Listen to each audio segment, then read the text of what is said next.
I've got to do a quick apology for repeating a tutorial that I've done previously, but this is just a different way of doing the same thing, but having lots more flexibility. So this was creating a silhouette. I showed the folk that you've got to go remove the background. You can use a lot of different tools. I have a subscription to this tool so I can get a higher quality feedback, but you can go to backgroundcut.co or remove.bg. There's lots of different ones.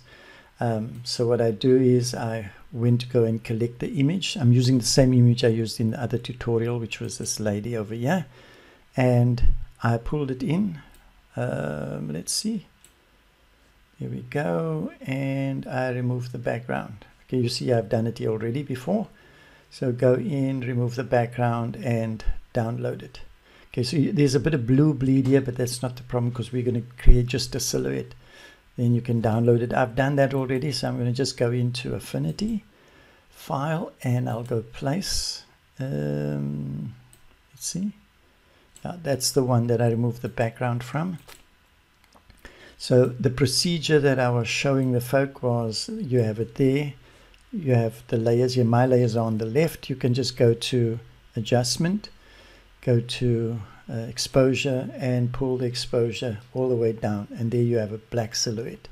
But the problem is now if you wanted to change the color, it would be a little bit complicated. So a better way of doing it would be to bring the image in and just click off it and just draw a square.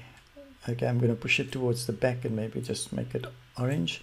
You can see in the layers here it's in front, so I can either click so it goes back there, or I just drag it down here. So there we have the image against the background. So whichever color you choose, that's going to be the color of your silhouette. Okay, so we have it over here, and then on the image itself you right click and you just go here and say mask below. Boom, there we go.